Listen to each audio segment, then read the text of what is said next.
박수 올려드립니다. 은혜의 찬양 감사합니다.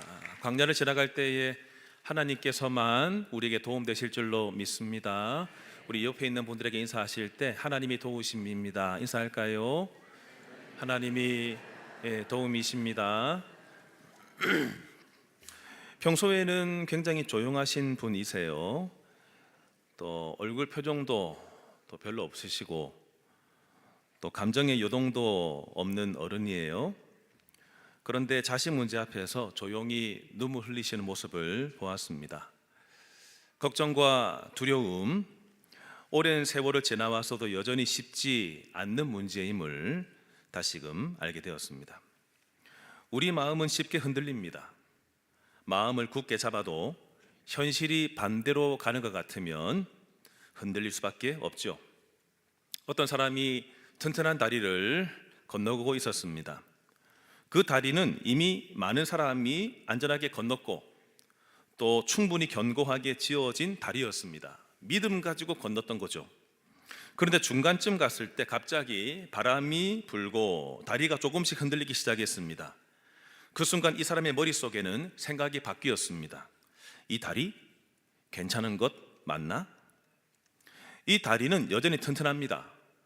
문제가 생긴 것은 다리가 아니라 그 사람의 마음이었던 것입니다. 두려움이 밀려오자 확신이 흔들리기 시작한 것입니다. 아브라함의 인생도 수많은 흔들림이 있었습니다. 그러나 하나님이 꽉 붙잡아 주셔서 그때마다 고비를 넘길 수 있었고 그의 인생은 마침표를 찍었습니다.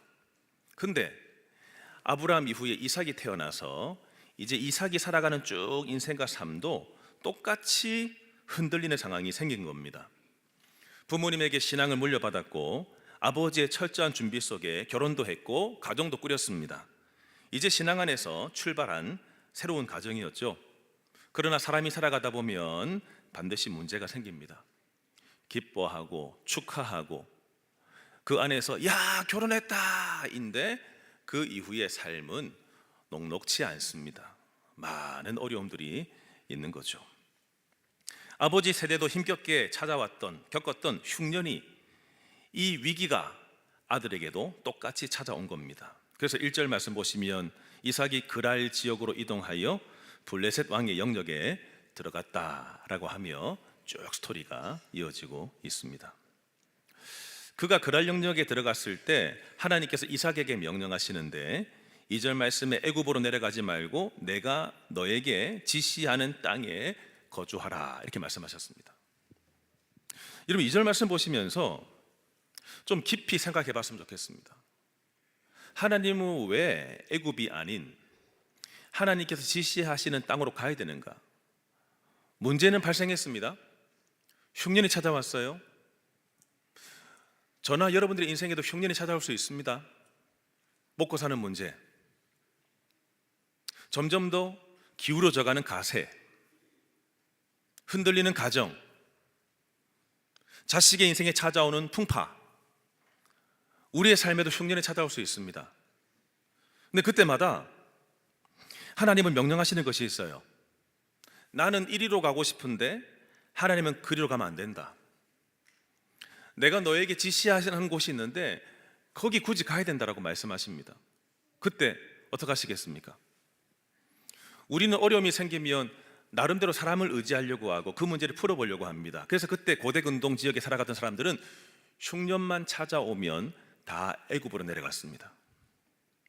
애굽이라는 그 지역이 나일강, 절대로 줄어들지 않는 나일강의 물줄기가 흐르기 때문에 다른 지역에서는 먹고 사는 게 힘들어도 애굽으로만 들어가며 먹고 살았습니다.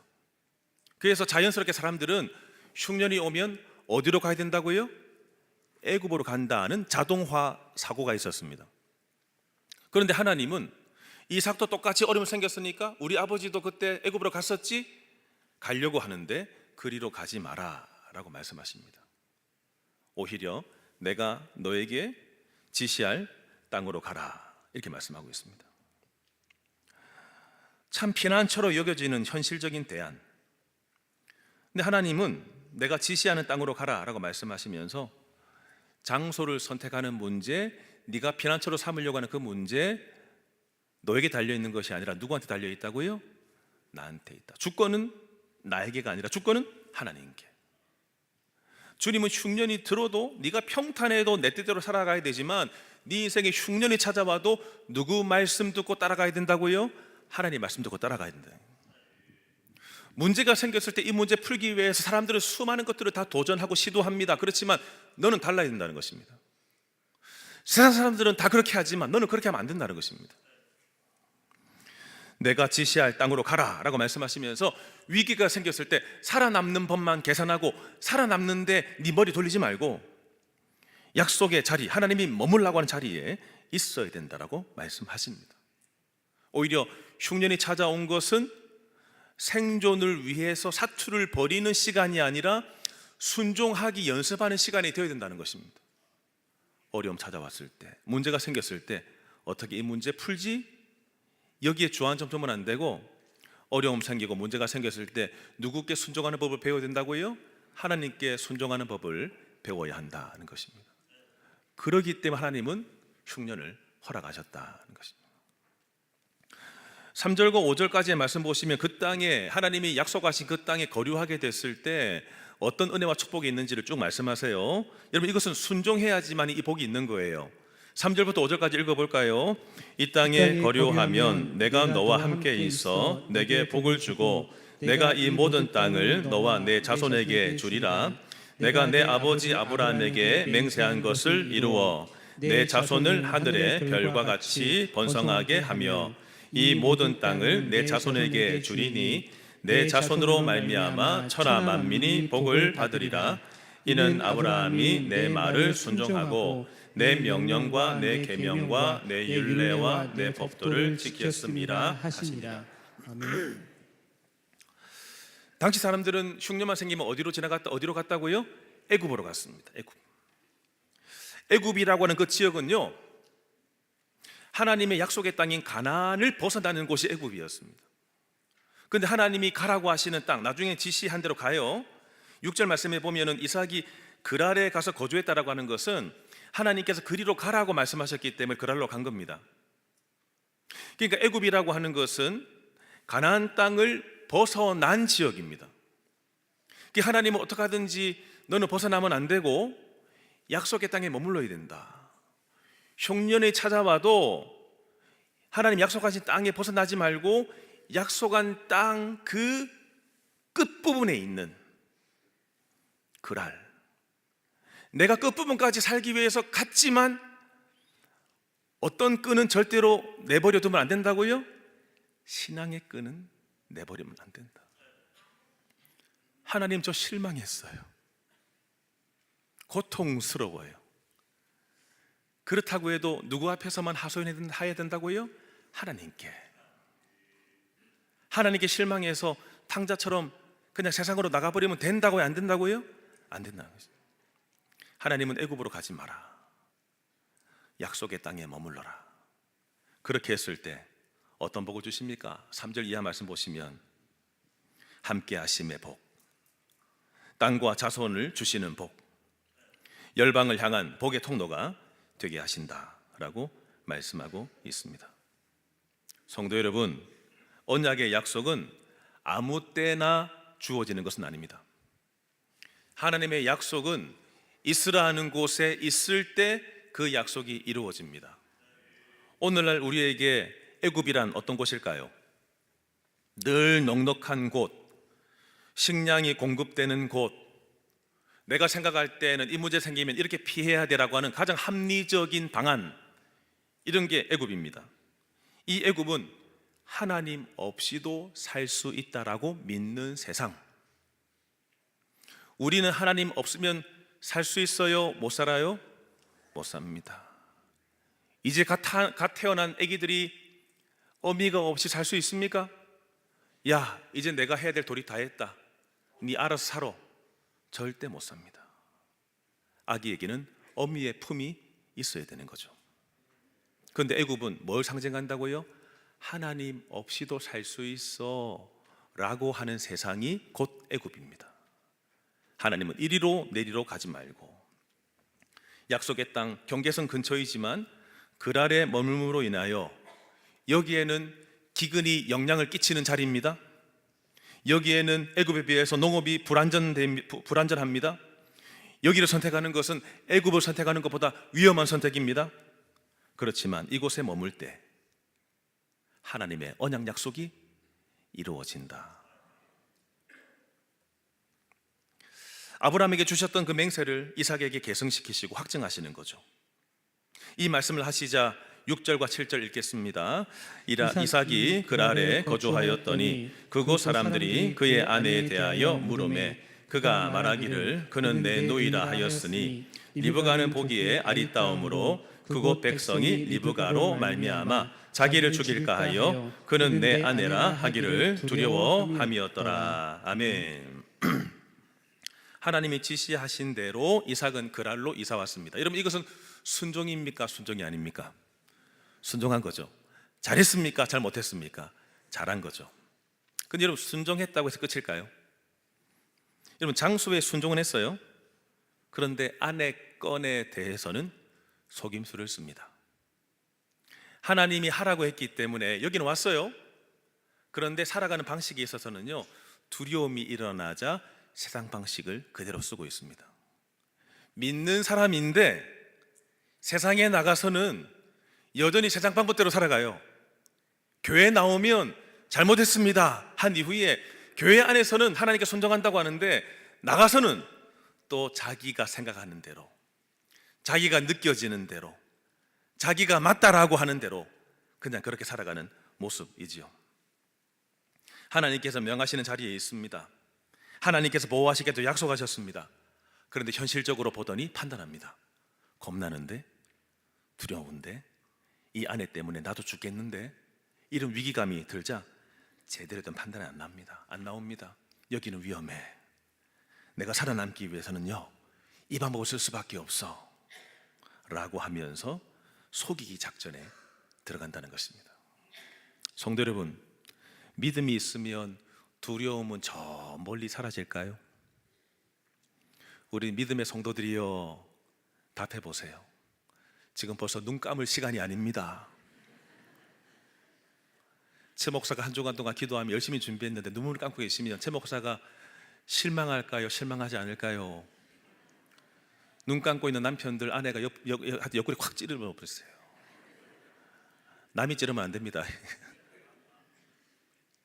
이런 믿음이 있으면 두려움이 없을까요? 오늘 이삭 보세요. 순종했습니다. 믿음을 보였죠. 그런데 겁이 났어요? 안 났어요? 겁났죠. 겁났으니까 거짓말하고 속이기 작전을 쓰고 있는 거예요. 믿음은 순종한다고 해서 하루아침에 생기는 게 아닙니다. 믿음은 순종한다고 해서 자동으로 생기는 게 아닙니다. 이 사람의 실패를 보면서 누가 생각나요? 아브라함, 이삭에게 누구죠?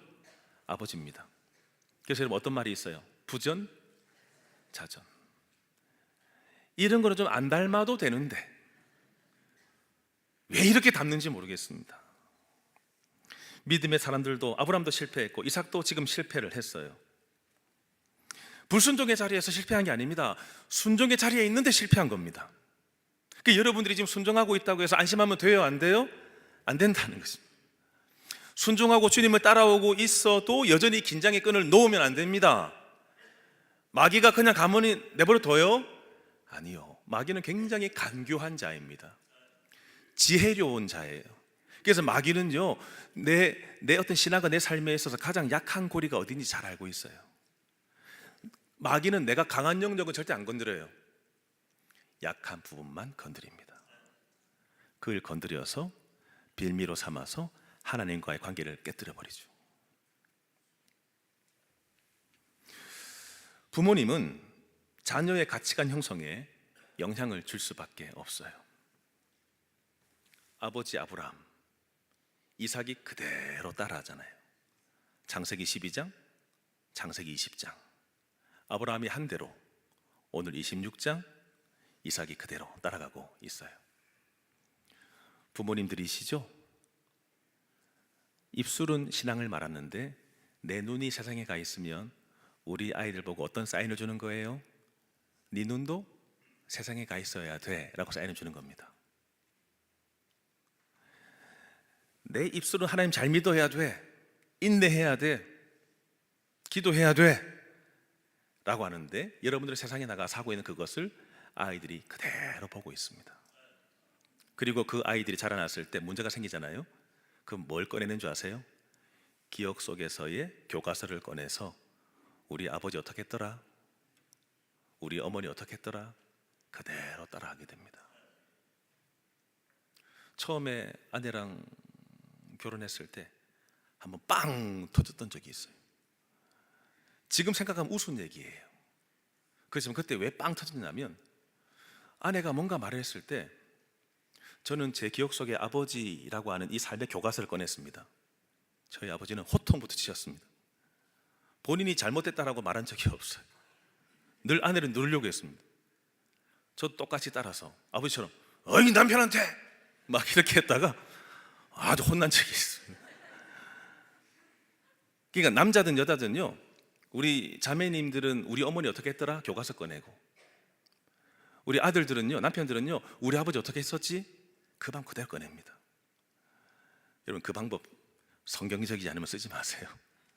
큰 코 다칩니다.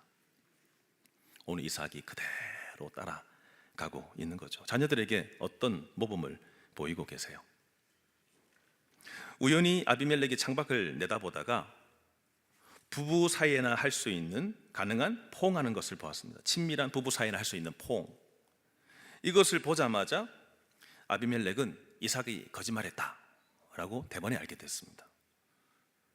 저는 여기서 좀 호기심이 들었습니다. 도대체 어떤 모습으로 이 부부가 함께 있었길래 저거는 온누이 관계가 아니야, 부부가 할 수 있는 거야 라고 대번에 생각하게 됐을까요? 참 희한한 실험도 다 있습니다. 한 집안의 여동생이든 누나든 남동생이나 오빠를 꽉 껴안았는데 100이면 100 다 하는 행동이 뭐냐면 빨리 뿌리치고 달아나 버립니다. 우리의 아들들은요, 누님이든 여동생이든 안으면 그대로 안 있습니다. 막 뒤집기를 하고요, 던져버리고 막 달아나더라고. 이게 온누이 관계예요. 근데 오늘 성경은 껴안고 있다, 이게 부부만이 할 수 있는 거잖아요.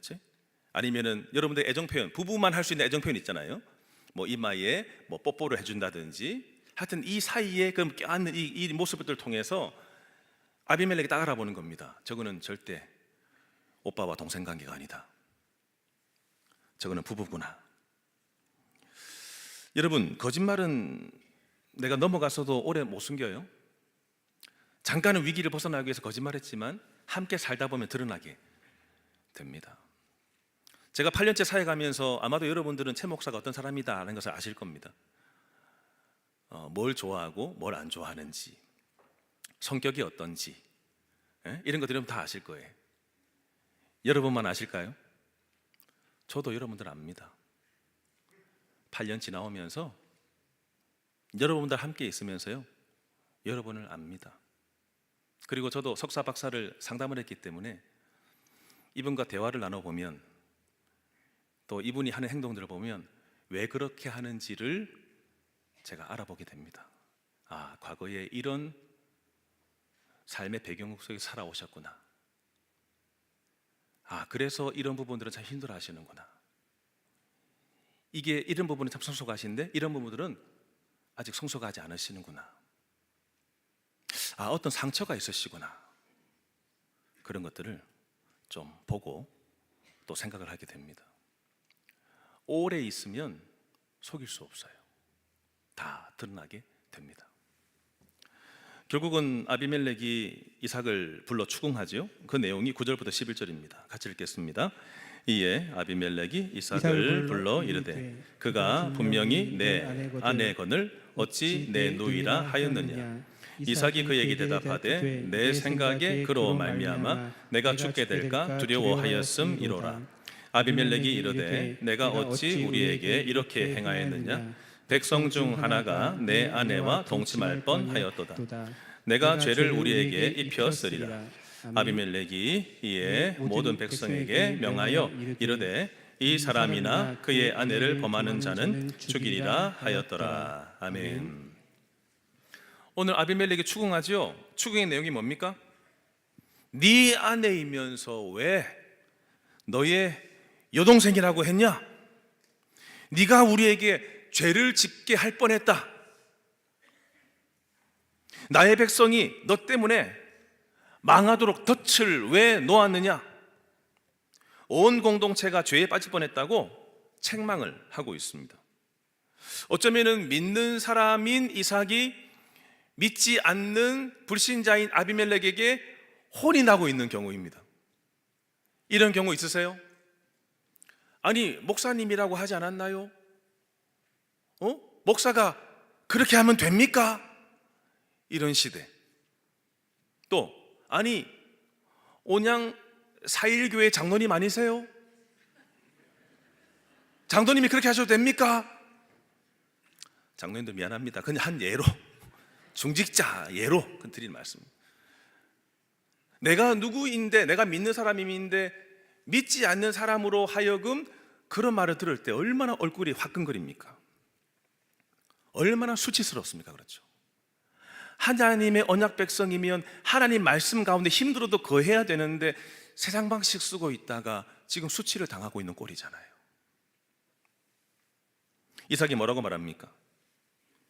죽을까봐 두려웠기 때문에 그랬습니다. 어느 자리에 있다고요? 순종의 자리, 믿음으로 시작된 자리. 그런데 거짓말 속임수가 나갔고, 왜 그랬냐? 두려워서. 이 두려움은 어떻게 찾아온 두려움이죠? 여러분 9절 말씀 중간 다시 보시면 이삭이 그에게 대답하되 누구 생각에? 이 두려움은 왜 생긴 거예요? 내 생각에 생긴 겁니다. 뭔가 일이 벌어져서 두려움이 생긴 것이 아니라 어떤 일이 벌어질까 봐 두려움이 생긴 겁니다.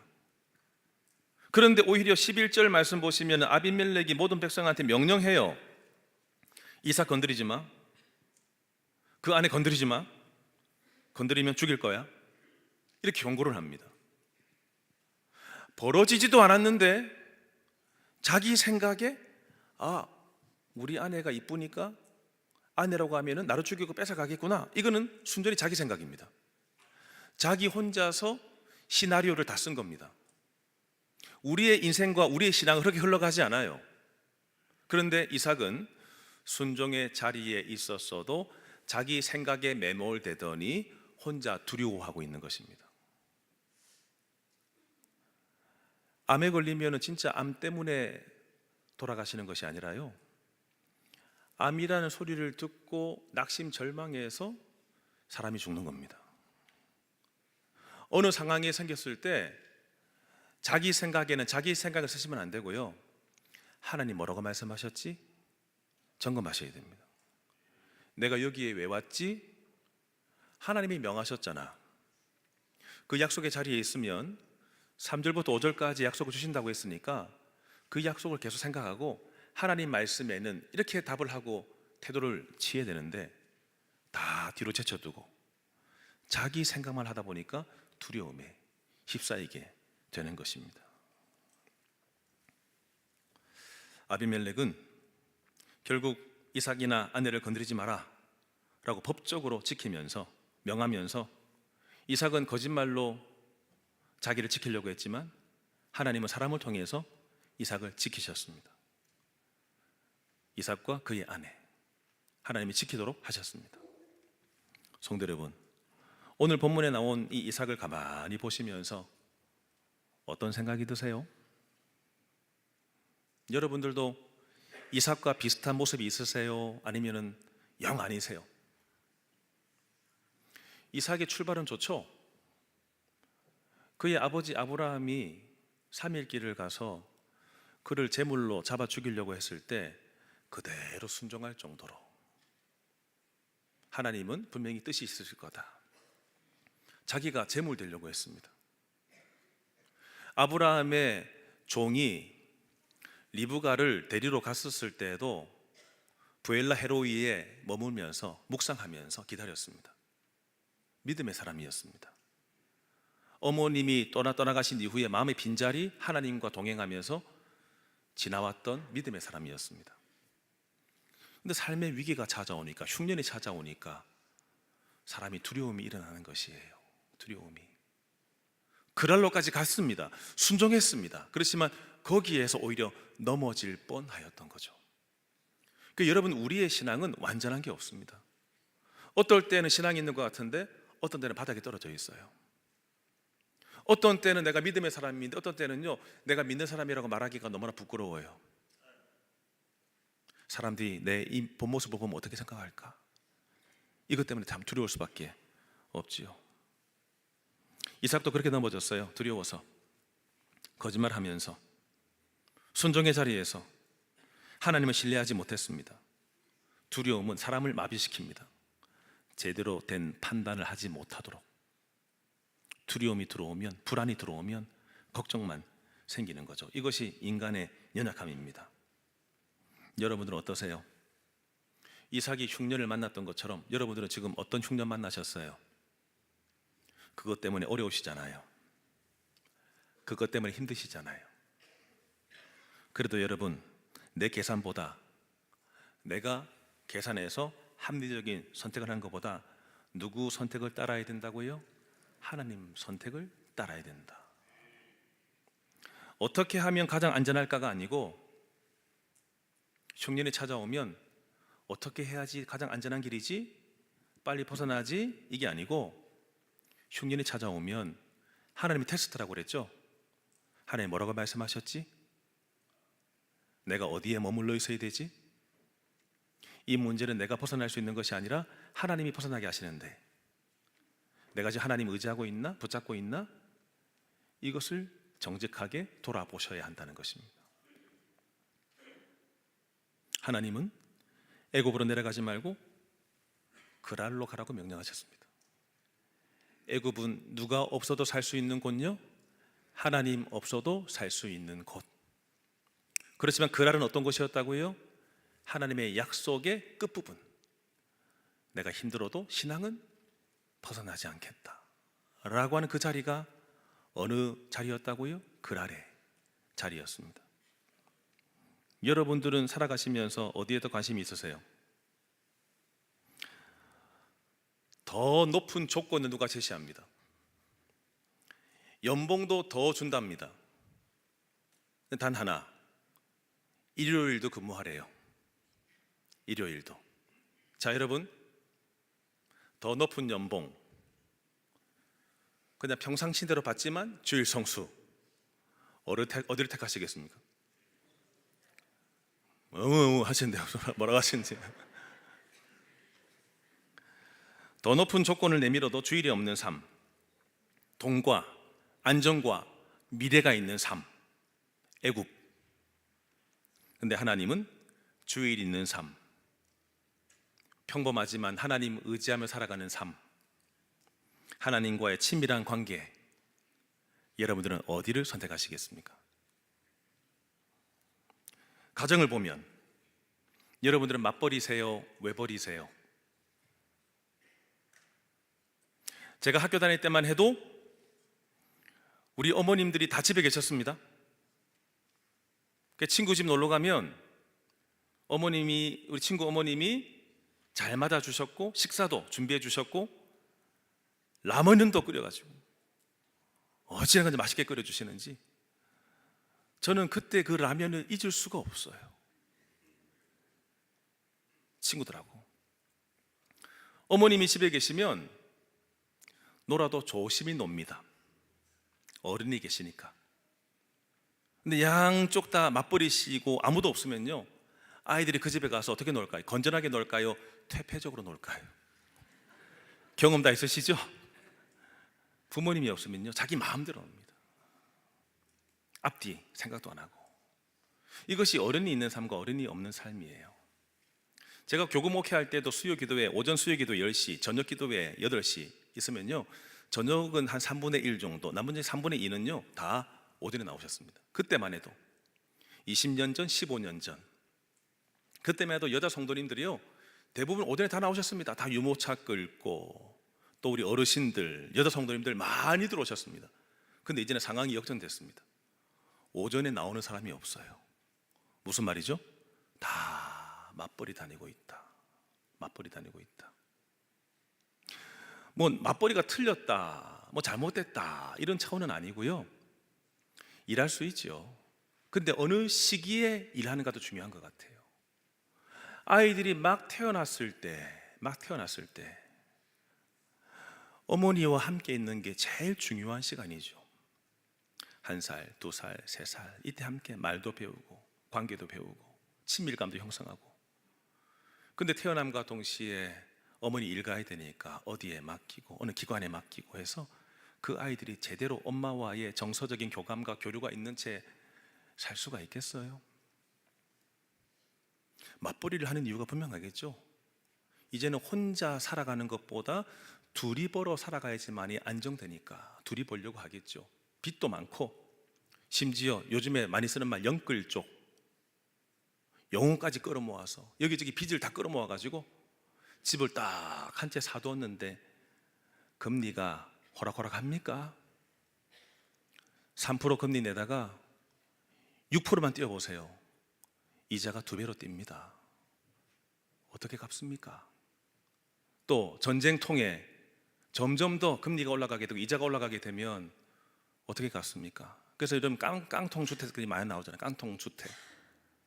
내가 가지고 있는 이 금액보다 빚이 더 커버리는 깡통 주택. 그러니까 갚아야 되니까 부부가 정신없죠. 애기 돌아볼 시간이 어디 있습니까? 남편 일하고 아내 일하고 애는 어디에 맡기고 이렇게 살면서 한편이 벌면 한편은 다 오로지 이거 다 이자 갚는 데 다 쓰고 이것만 가지고 허리띠 졸라매고 살아가고, 이렇게 살다 보니까 헌금도 못하고 감사도 못하고 내가 써야 될 것도 쓰지 못하고 그냥 그렇게 허덕허덕 살아가는 것이 우리의 인생 아닙니까? 지금의 이 모습. 여러분들은 과연 직장에서, 가정에서, 또 개인이 선택할 때 애굽을 대번에 선택할 결정하시겠습니까? 아니면 하나님이 말씀하시는 그랄을 선택하겠습니까? 넉넉하게만 살겠습니까? 그러다가 아이를 방치하고 부모는 지쳐서 대화가 없고 신앙이 약화되고 그 중요한 시기 다 흘려보내고 나중에 다 커가지고 애들한테 교회 가라고 해도 절대 가지 않는, 그렇게 낭비하는 인생을 살겠습니까? 오늘 하나님은 힘들고 어려울 때 세상 방법이 아니라 이 위기 속에서 내가 원하는 게 뭔지, 이 위기 속에서 하나님이 있으라고 하시는 곳이 어디 있는지 이것을 돌아보면서 빨리 애굽으로 나갔던 곳에 돌이켜서 주님이 있으라고 하시는 곳에 딱 거하는 은혜가 있기를 주님의 이름으로 축원합니다. 그랄에 있다고 해서 안심하는 성도들 계세요? 그랄, 나는 구원받았지, 나는 순종했지. 그런데 이상 넘어졌어요, 안 넘어졌어요? 넘어졌죠. 내가 순종해도 시험은 있어요, 없어요? 순종해도 시험은 있습니다. 하나님을 내 중심에 두는 시험, 하나님을 신뢰하는 시험, 어떤 경우에서도 하나님만 신뢰하기 연습시키는 시험이 있습니다. 여러분 구원받았다고 안심하지 마시고, 순종했다고 안심하지 마시고, 자만하지 마시고, 어제의 믿음 의지하지 마시고, 이스라엘 백성들이 광야 생활할 때에 만나를 며칠마다 한 번씩 거두러 갔습니까? 매일마다, 매일 아침마다 만나를 거두러 갔습니다. 그날 하나님이 먹을 분량을 주신 거죠. 어제 만나 가지고 오늘 살 수 없습니다. 어제 은혜 가지고 오늘 살 수 없어요. 어제 순종으로 오늘 살 수 없습니다. 오늘 또 새날을 주셨으면 오늘 순종하고 또 살아가셔야 되는 것입니다. 오늘 살아갈 수 있는 족한 은혜를 또 달라라고 구하셔야 되는 거죠. 저는 여러분들이 날마다 위기 상황이 있을 때 이 위기 상황이 두려워하라고 하나님이 허락한 상황이 아니라 이 위기 상황은 누구를 신뢰하라고 주시는 시험이라고요? 하나님을 신뢰하라고 주시는 시험인 줄로 믿습니다. 위기 상황을 통해서 하나님을 신뢰하기 연습을 날마다 행해 나가봅시다. 하나님을 신뢰하기 위해서 어떻게 살면 좋을까요? 첫 번째, 같이 읽어볼까요? 하나님 신뢰하기 위해서 여러분 어떻게 할까요? 하나님이 어떤 분이신지 배우라. 매일 배우라. 하나님 신뢰하기 연습 첫 번째, 하나님 어떤 분인지 매일 배우라. 두 번째요, 이해보다 순종을 먼저 하라. 하나님 저기 애굽이 났는데요가 아니라 뭐부터 하라고요? 순종 먼저 하라. 세 번째, 고난 속에서도 하나님의 주권을 인정하라. 고난이 생겨도 하나님이 모르신다, 아신다, 다 아셔요. 근데 왜 주셨다고요? 하나님 신뢰하라고. 그분의 주권을 인정하는 겁니다. 네 번째요, 불안을 키우지 말고 말씀을 되풀이하라. 겁나는데, 무서운데, 내 생각에는 그만. 하나님 뭘 약속하셨지? 여기 있으라고 했으니까 하나님 약속 계속 내가 되뇌이는 겁니다.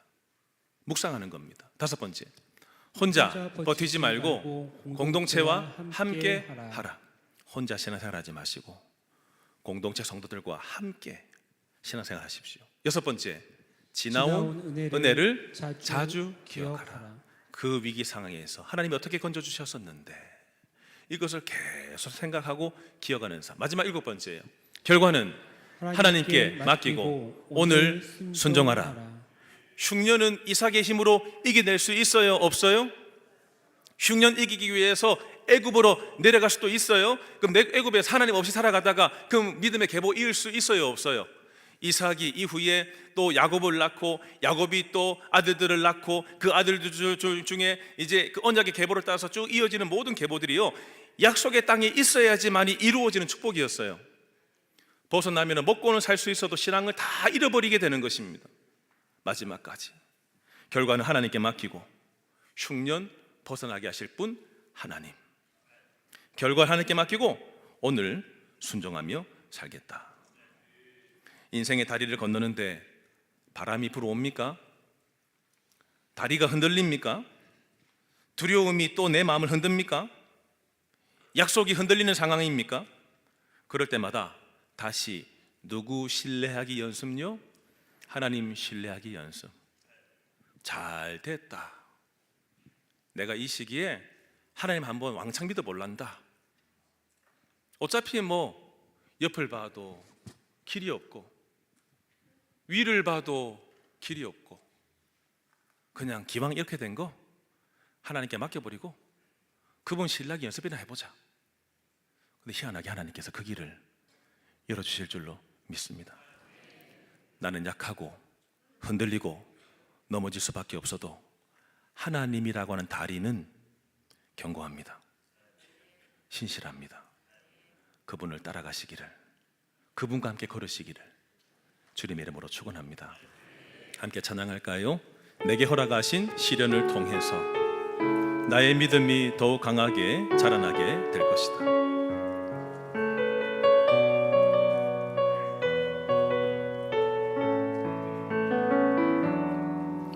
내게 허락하신 시련을 통해 나의 믿음 더욱 강하게 자라나고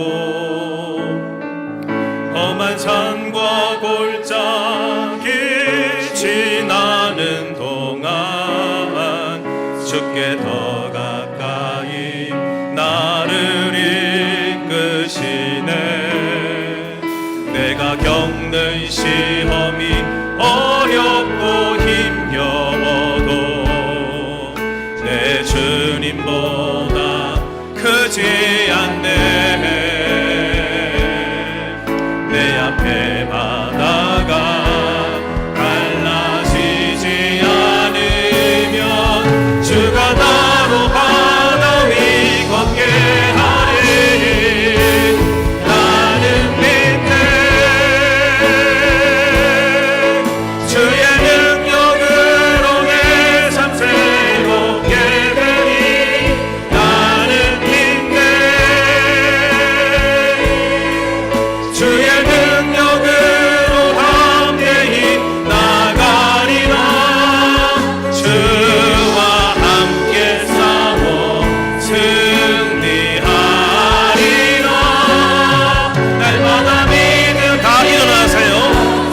하셔서 믿음으로 고백합니다. 나는 믿습니다. 나는 믿네. 주의 능력으로, 주의 능력으로 내 삶 새롭게. 주님, 나는 믿네. 주의 능력으로 담대히 나가리라. 주와 함께 싸워 승리하리라.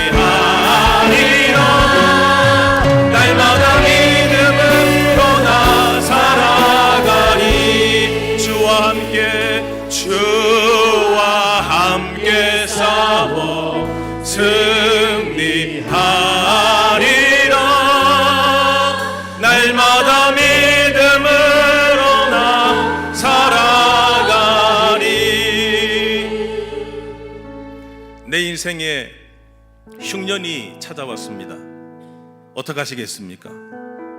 두려움이 일어나는 상황입니다. 내 인생의 다리가 통째로 흔들리고 있습니다. 어떻게 살아가시겠습니까? 하나님이 안 계시는, 세상의 성공만이 약속하고 있는 애굽으로 내려가시겠습니까? 신앙을 저버리시겠습니까? 아니면 힘들어도 신앙 안에서, 약속의 땅 안에서 버티시겠습니까? 내가 그 고비와 그 문제에 넘어보려고 하시겠습니까? 정말 내가 넘어갈 수 있을까요? 약속의 땅에서 하나님이 헤쳐나갈 수 있는 그것을 기대하면서 오늘도 하나님 신뢰하며 사시겠습니까? 여러분, 오늘 결정하십시오. 오늘 결정하세요. 오늘 결정한 내 고백을 하나님께 올려드리며 함께 기도하겠습니다. 하나님 아버지, 오늘 이 약속의 말씀을 들었습니다. 내 인생에 흉년이 찾아왔습니다. 아브라함 때에도 흉년이 왔고 이삭의 때에도 흉년이 왔습니다. 이 흉년의 이 문제는 내가 어떻게 할 수가 없습니다. 하나님이여, 나는 내 본능적으로, 내 마음으로는 애굽에 내려가서 쉬고 안식하며 누리고 싶지만 하나님은 애굽이 아니라, 하나님이 없는 곳이 아니라, 신앙을 버리는 그 길이 아니라 오히려 그날 약속의 땅에 머물라고 말씀하고 있습니다. 오늘 주의 성도들이 결단합니다. 하나님, 내가 신앙을 택할 것인가, 신앙을 버릴 것인가, 내가 세상을 택할 것인가, 내가 하나님을 선택할 것인가, 아버지 내 자식들에게 신앙을 물려줄 것인가, 세상을 물려줄 것인가, 오늘 주님 결정하기를 원합니다. 오늘 결정하기를 원합니다. 주여, 약속의 땅에 머물고 내가 순종해도 아버지 위기 상황은 찾아옵니다. 이 위기 상황 속에서 하나님 신뢰하기 연습, 이 위기 상황에서 하나님 신뢰하기 연습. 옆도 막혔습니다. 바닥도 막혔습니다. 위도 막혔습니다. 도무지 뚫고 나갈 수 있는 길이 없습니다. 그러나 이때에 내가 오히려 하나님 신뢰하기 연습을 하겠습니다. 하나님 신뢰하기 연습. 주님을 신뢰하겠습니다. 주님을 신뢰하겠습니다. 믿음으로 살겠습니다. 나는 믿겠습니다. 나는 믿네. 주의 능력으로 내 삶 새롭게 되리. 나는 믿네. 주의 능력으로 담대히 나 다시요. 나는 믿네. 나는 믿네. 주의 능력으로 내 삶 새롭게 되리. 나는 믿네. 주의 능력으로 담대히 나가리라. 주와 함께 싸워 승리하리라. 날마다 믿음으로 나 살아가리. 주와 함께 싸워 승리하리라. 날마다 믿음으로 나 살아가리.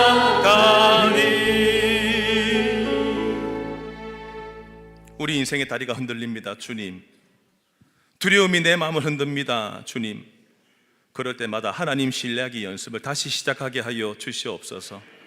내 믿음이 작아도 하나님의 신실하심은 큽니다. 그분의 말씀 듣게 하시고 그분의 말씀 따라가게 하시고 신뢰하며 살게 하여 주시옵시고, 하나님이라는 다리는 생각보다 튼튼하오니 그분을 딛고 그 나라에 입성케 하여 주시옵소서. 지금은 우리 주 예수 그리스도의 은혜와 하나님 아버지 크신 사랑하심과 성령의 인도, 교통, 충만하심이 순종해도 두려움이 찾아온다. 내 삶들 가운데 한계 상황에 직면했다. 이럴 때일수록 하나님이 벗어나게 하실 것이니 하나님 신뢰하기 연습만 하자. 매 순간마다 주님을 믿고 살아가기를 결단하는 우리 이번에 나오신 온 성도들 머리 위에와 가정과 삶과 자녀들 위에와 오늘 등록하신 차지은, 김양래 성도님의 삶 위에 이제부터 영원토록 함께 있을지어다. 아멘.